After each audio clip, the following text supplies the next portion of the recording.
Hi guys, today I'm here at Vistabule headquarters in St. Paul, Minnesota with the founder, Bert Taylor.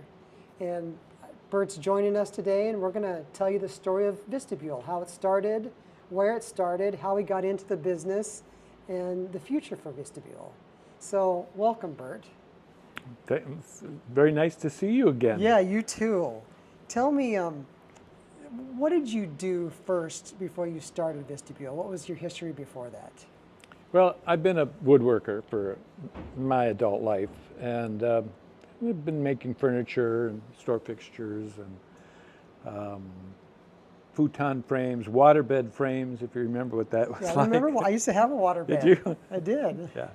So futon frames, and then started to do like futon couches, beds that turn into couches and things like that.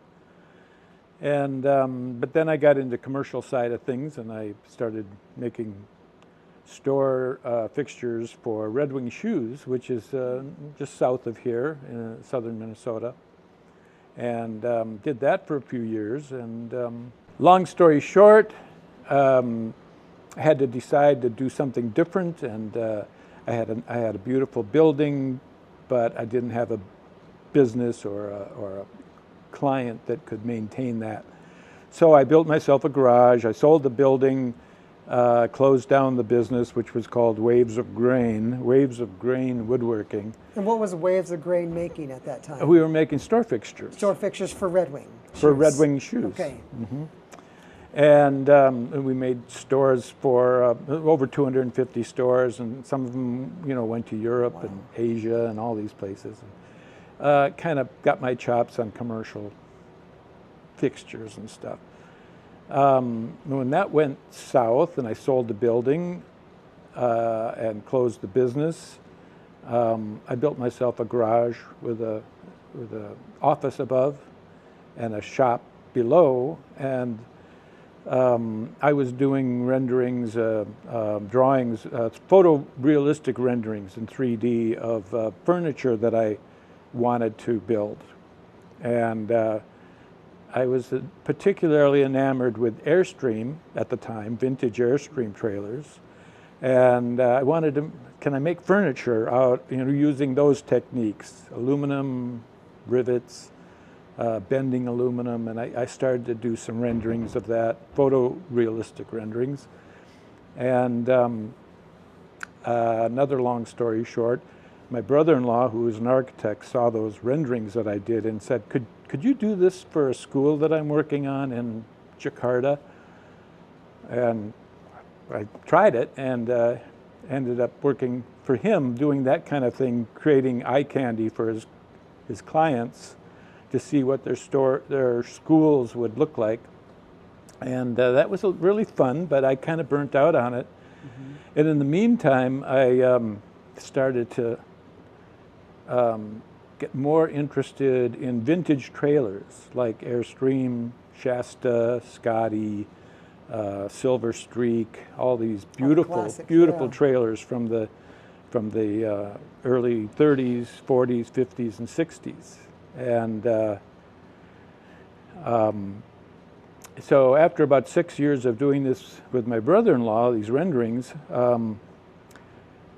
somebody said, a friend of mine said, you should do a search on the internet for teardrop trailers, which I don't know why, being involved in vintage trailers, why I didn't come across teardrops. But I was astounded by all the hundreds and thousands of pictures of teardrops from those times, from the early mid to late 30s, 40s. A lot of them, most of them probably at the time, were built in people's garages, right? Mm-hmm. And I just thought, well, now that's in my wheelhouse. That's more like a piece of furniture. So I said to my wife, Gretchen, I said, I'd really like to make teardrops for a living. And that was in like... Did that go over pretty well? Well, actually, yeah. It did. But it was like September, and she said, okay, but you have to have the business up and running by, the end of the year, which gave me 3 months. And of course, I said yes. A year and 3 months later, I sold my first one, but so it took a little longer than anticipated. But so that's kind of how I got into teardrops, and just been enjoying it ever since. Do you like to camp? Do you enjoy camping, or did Yes. did the passion come from the design side of the teardrop? I would say it comes from the design side because I was apprehensive about starting a business. I really wasn't interested in RVing.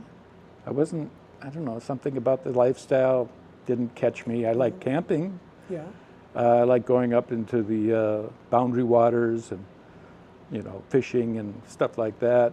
And our family has had like a lake home for a number of years throughout my formative years. So that was kind of on my mind. But I wasn't really into camping, and certainly not RVing. And one thing I knew was that I did not want to just make an RV trailer, and I didn't want to make a teardrop trailer based on what my experience of actually getting inside one, or to me they just felt really claustrophobic. Yeah, very dark, closed Dark, in. and you'd only want to be in there to sleep. And I just felt I didn't want to make anything like that. I didn't like the concept. But then when I started to think about, well, sofa bed, I make this sofa mechanism that turns a bed into a couch, and then you sit on the couch, and well, Kind of like a futon? like a futon, yeah. But I don't want to look at the back wall. I don't want to watch TV when I'm camping. And I thought you have to have a big window. You have to be looking outside. What's the point? So that was kind of the seed that the Vistabule grew from, to try to be as permeable visually as possible. So the big windows, the wide door, easy to get in and out of, and that was important to me, and it made it worthwhile for me to, I think I can make a teardrop that I would like. That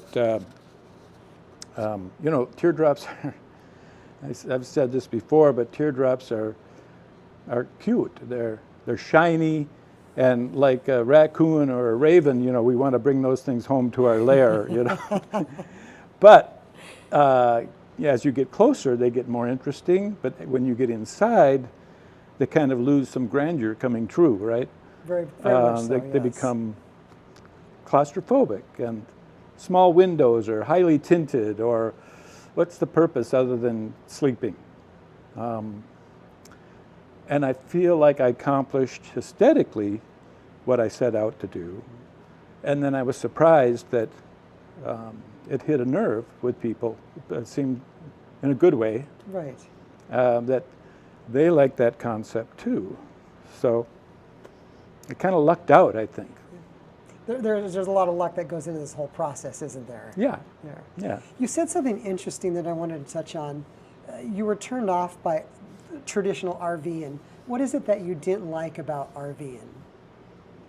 Well, I guess number one is just the big white trailer with the beige swooshes on it, difficult to back up.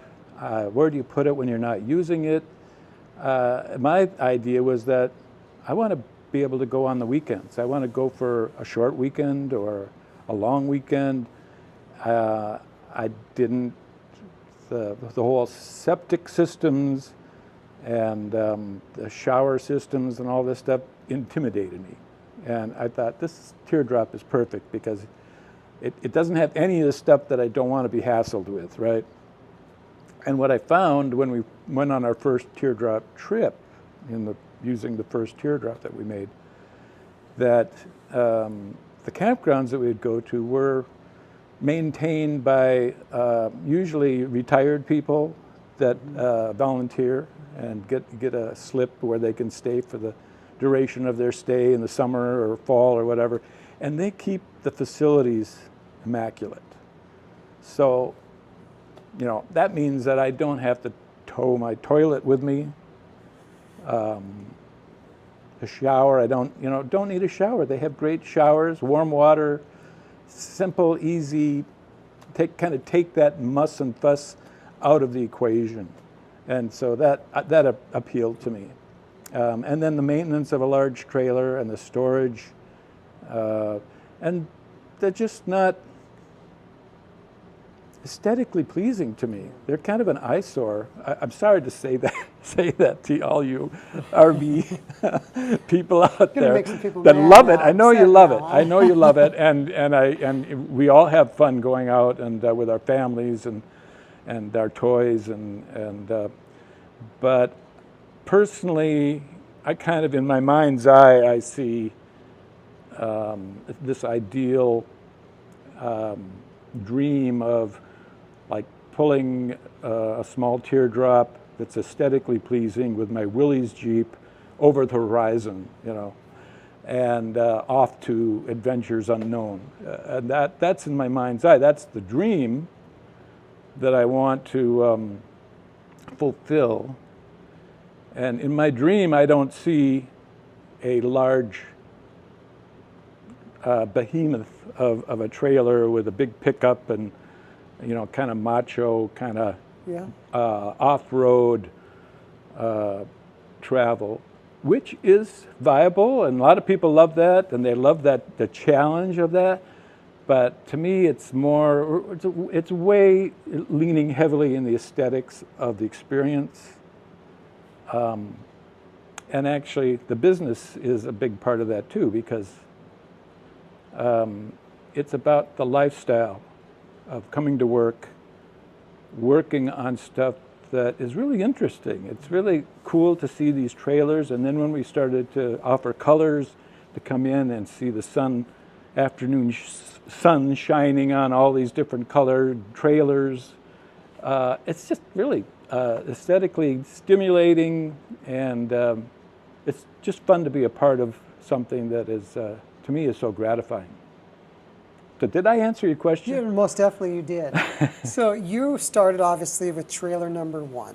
Yeah. And now you're up to 865? Something like that. We're approaching 900. I'm 860. I just bought 865. Oh, so there maybe you go. I'm the latest one. I don't know if I am or not. That's a lot of trailers, and a lot of things went into that along the way. And I don't know if I shared the story with you, but when I bought my first trailer, I don't remember what number it was, but it was around 200, somewhere in the 200s. And I left that day, and I had a can of Pam on the top shelf, which kind of the door crushed it a little bit. And you saw that. I don't know if you remember this, but you saw that when I pulled away, and in your mind you thought something's not right. So I got a call the next day and said, "Hey, Bert was looking at your trailer on the way out, and do you have a can or something that's sticking up in that shelf?" And I looked, and I saw it, and actually the top of the can was crushed. The red little can was crushed. And I said, "I do, thank you very much." And what that showed me when you noticed that is that this is a man that pays very, very much attention to detail. And then I started to dissect the trailer and look into it, and I just am enamored with how much detail went into the process of not only the design of building this trailer, but the whole build and the quality of the build of the process. And I couldn't agree with you more. The last thing I want in my life is a fiberglass white box going down the road. I really like the aesthetics and the nostalgia of this trailer, so I couldn't agree with you more. Well, hopefully, I've kind of set a balance between nostalgia, vintage trailers, iconic trailers, which I think of, the Shasta and the Scotties and the Airstreams as being iconic, but it has to be modern too, and all of the LED lights that we have and fixtures really make it great for camping, because you're just sipping energy instead of consuming it, big time. So that's something that from the beginning, I thought I want to make one product that can just keep improving. Now, unfortunately, if you decide to buy something and number 200, number 800, or whatever is going to have a lot of improvements, not just improvements, but changes that help our manufacturing process, make it go smoother. When I hear pounding or swearing out in the shop, I go, something's not quite right. I got to go out and investigate. So we're trying to make a trailer that is really appealing aesthetically. I mean, and it is pretty utilitarian, pragmatic, trying to make use of all the space and whatnot. Bert, what do you want to do down the road with this business? Where do you see it going? What does it look like when it's done for you, or is it ever done? Well, the more further we go, it feels like it's never done.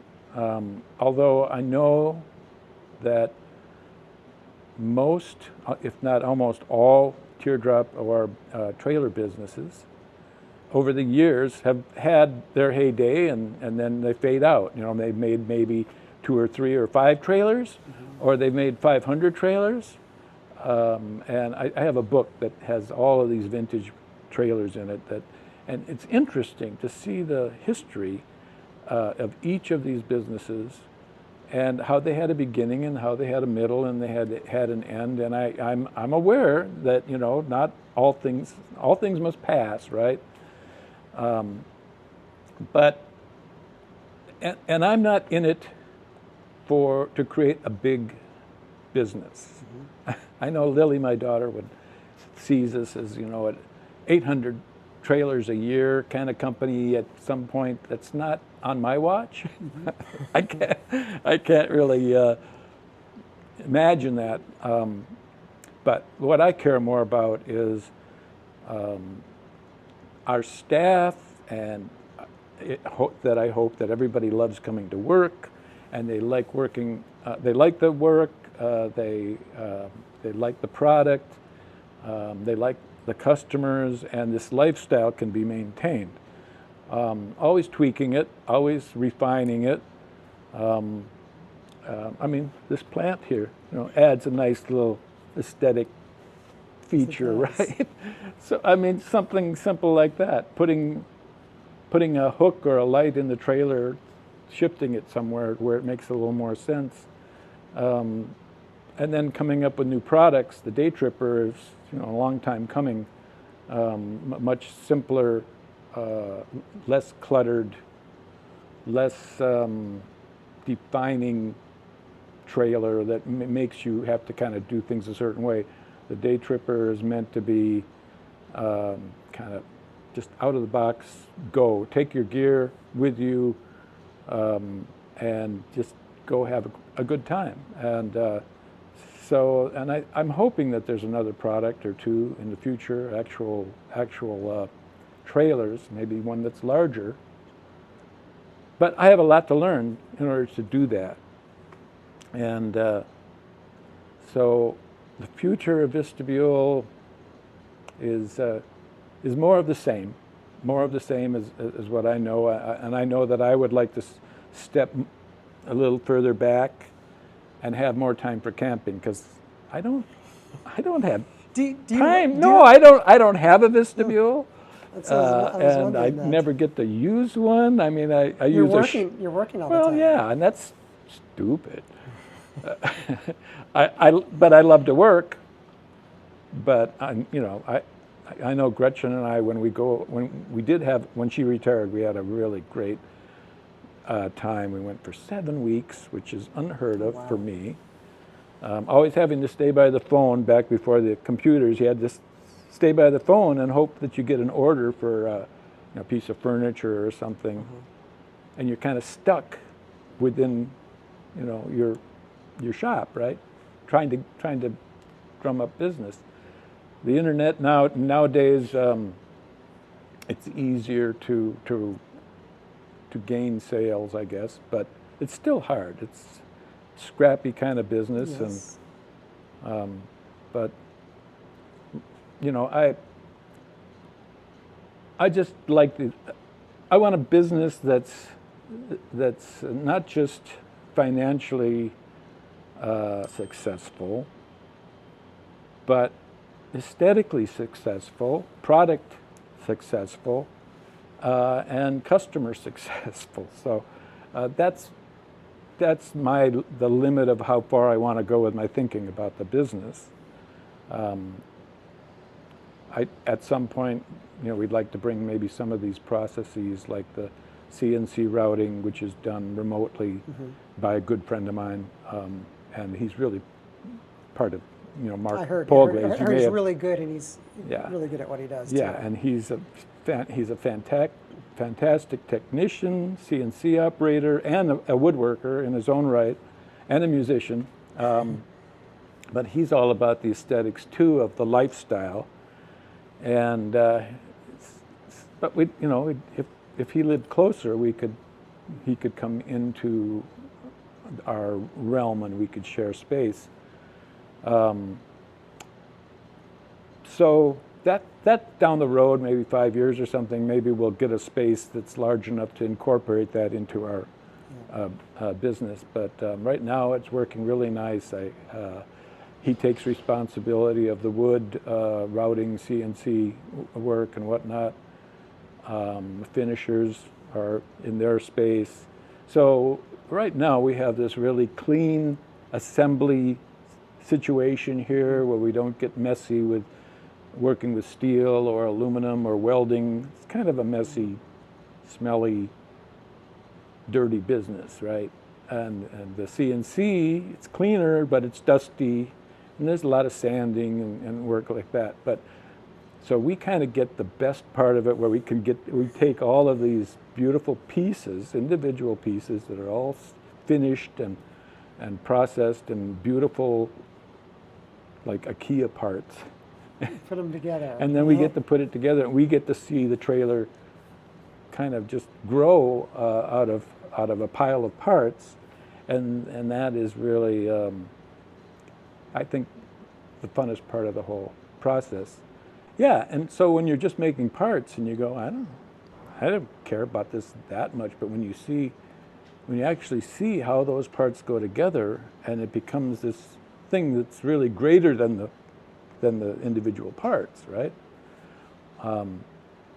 So that's enthralling and exciting, and you feel like you're part of something greater than yourself. But so I don't want to put words into your mouth by any means, but it feels like you subscribe to the philosophy that necessarily bigger isn't better, but better is better.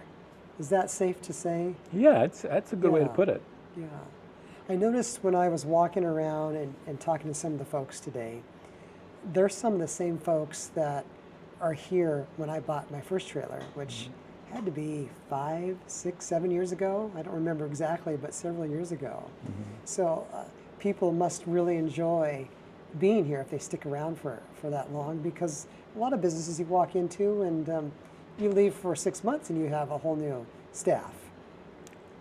Yeah, that says something about the product that we make, and I think the kind of work culture that we try to create.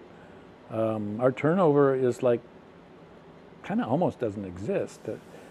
We just had Al, who's retiring and going off in his vestibule with his wife to work. She works remotely, and he's we just love that he's going to be able to do that. We're going to miss him, but you know, so there's some loss of people via attrition. But then we get the opportunity to get some new blood and some a new viewpoint or a new background of somebody who comes in and works with us, and hopefully the work is gratifying enough to keep you interested. It's not an assembly line. I mean, everybody's kind of got their different jobs that they do. I'll do a little bit of this. I'll do some wiring harnesses. I'll work on the hatch. and I get to learn about everything. It doesn't get so mundane for them. Yeah, and we try to help people not be stuck in the boring part of the job. So, yeah. What type have you learned after all these years? I hate to categorize someone, but what type of person buys a Vistabule, or is it across the board? Well, people who appreciate the aesthetics of the trailer. They see the window and they go, yeah, why didn't I think of that? Or, of course, So a big window that's in a place where you can actually look out of it. You don't have your back to it. It's at a level where you can see, the horizon. You can see a deer come into the meadow, or you can, lay down and read a book and look up at the sky. That to me is really important, and I think people that buy these trailers are more aesthetically inclined. And well, that's it. I mean, aesthetics is we kind of hit a sweet spot, I think, as far as how it looks. Although there are a lot of beautiful teardrops out there, big and small, and I'm just happy to have my little niche. I've seen beautiful trailers out there that are available, and they all kind of hit a different kind of combination of attributes, and so I love the teardrop world and what different manufacturers bring to it. A lot of variety, and we're just trying to give people what we think and know that they want. Right. What do you think, in that line of thinking, what do you wish or want the customer to take away after they purchase this trailer? Well, I want them to know that we are going to be here to help them. If they dent a fender or back into a stump or have some issue, and there are issues. I mean, I think all manufacturers are lying if they say we don't have issues.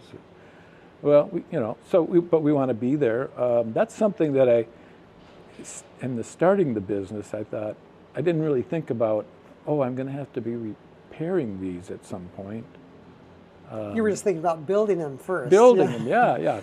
So have somebody else repair them. But that's been, an important part. Turns out it's an important part of the business, and so we've tried to give that part, warranty and repair, its own place in the business, and we devote time and resources to it that we can. We don't have dealers who we can saddle with that responsibility, so we have to try to be creative and try to accomplish some of these things, in a different way, or just be here, so that when people get ready in the spring to go on their long trip, a lot of times they'll come in and let's tune this up a bit, let's tweak this, or let's add this feature, and that's really kind of a big part of the business. So that is something we need to be thoughtful about, and be there for the customer. It's really important. I could tell walking around today and then talking to the team that it was kind of pressed upon me that you're very concerned about, you want the customer to have a good experience, and you really want to take care of them. And that's hard to find nowadays when you buy a product. I mean, it's hard to get service, and a lot of times, like you said, even for you in the beginning, it was an afterthought, but it's so important that there's support behind that product. As a consumer, we want that, and when we get it, boy, are we excited, because you don't get it everywhere. It's really hard Well, to I find. like it when I can get it. So Yes. yeah, So you it's know what really it feels good. like when you Yeah, do get it, right? Sure. And you know what it feels like when nobody answers the phone, and they say they're going to get back to you, they don't get back to you, and and we've all had that experience. But that being said, we have, there's a Facebook owners Facebook group and a Facebook enthusiast group. The owners, it's amazing how if somebody on the owner's site has a question or something they're trying to work through, or what do I do about this? It's amazing how all of these other owners will chime in with their solutions. Yeah. And,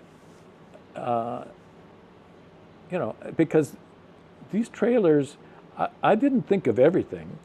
And it's just so good to see how people change it, how they make it their own. They'll give it their own name.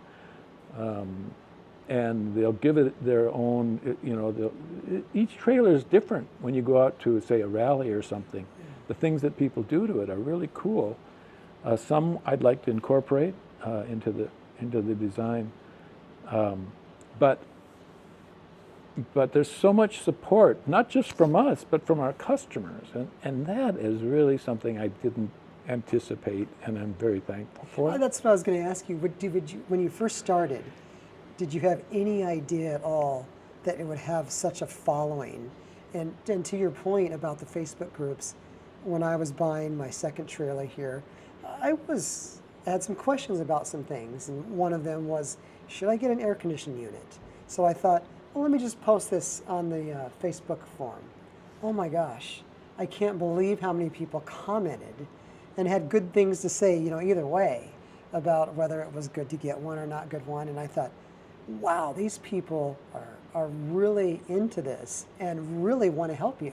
Yeah. And I was really surprised by that because, if I was to go to another group for another reason, I might get one or two comments, if I was lucky. I had 25, 30 people chime in on their thoughts on this little subject. It was amazing. So going back to that, again, did you ever think that following would happen when you first started? Because that following is amazing. No, I didn't. But the last rally we had up at Itasca State Park, I kind of had this epiphany that, the vestibule is great, but the community that it created is greater. It's just such a sociological phenomena that people come together, that they enjoy each other's company, that they have something in common that's kind of a constructive construct, something that they have in common and they're excited about, and it allows them to live this lifestyle or have this adventure that is not uncommon amongst the people that attend these rallies. And that, to me, that society that it's created, not a cult, because everybody's so different and does things very differently to their trailers and the kind of camping. I didn't realize there were so many different ways to camp, so many different concepts of, I'm a weekend camper, or I'm a state park camper, or I'm a long haul, all summer long camper, just all these wonderful ways to use a little trailer like this. I just want it in my backyard because my kids like to play in it, or I use it for my office, or a spare bedroom at the cabin, or it's just a wonderful kind of accessory to a natural life. Yeah. Well, did you ever expect the following when you first started? No, I didn't. Just because it's a pretty strong following. I'm surprised about how involved people are with their trailer and how passionate they are about the trailer. Mm-hmm. Mm-hmm. Yeah. Oh, I wanted to ask you, so did you get an air conditioner? I did, yes. I decided on the air conditioner. Well, you're in California, aren't you? Colorado. Colorado. Don't confuse me with California, Bert. Sorry. That's a whole different country.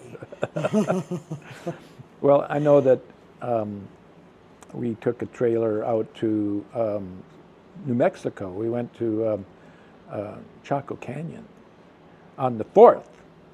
And I remember traveling across Kansas and watching the temperature gauge in the car creep up to 114 Fahrenheit. And we got to Chaco, and we were there. We didn't have an air conditioner, and there's no electricity, and it was pretty hot. We stayed for about 3 days, and then we hightailed it to the mountains of Colorado. But I'm a firm believer in air conditioner. So I made a good decision, is what you're saying. And a furnace. Furnace for sure, yes. Furnace, I mean, because we like to go in the fall. And so in October, you can have 90 degrees and you can have 23 degrees. That's a no-brainer. I agree with you. You've So, got to have a furnace. And the thing about the Vistabule is, I think what we want to give people is simple camping. You can get into ultralight camping or long haul off the grid camping and bring all of your toys and your four-wheelers and your bikes and your road bikes and all this stuff with you, or you can just be very simple, uncluttered. My idea is a comfy chair with a place to set my wine, right? Or beer or whiskey. Whatever. And just experience what's happening, because if you're doing nothing, there's so much happening all around you all the time if you just pay attention. So that's my kind of camping. And I just got a new hearing aid. I got a cochlear implant on this side. And I'm just blown away by the birds. Have you heard these birds? They're just everywhere. They're incessant. It's amazing. So I love it. And it's just... We take it for granted sometimes, is what Well, you you're do. saying, until you really maybe just wherever you are, be there. Mm-hmm. I find that interesting because sometimes we're at the beach and we're thinking about work, and then we're at work and we're thinking about the beach. And to what your point of what you're saying is just wherever you are, be there and immerse yourself in that environment and take it all in. The art of doing nothing, really. Yeah. Well, with that, I'm going to leave it there. Okay. And thank you so much for sharing your story. Thank you so much for building the trailer in the first place, because I personally really enjoy it, and I am that guy who enjoys the aesthetics and enjoys simple camping. So it's for me, it took me 2 times to figure it out, really. But I do appreciate it. Thank you for everything that you do. And if you guys enjoyed this video, please give us a thumbs up, subscribe to the channel, and I'm going to wish you happy camping and adventure often. We'll see you next time.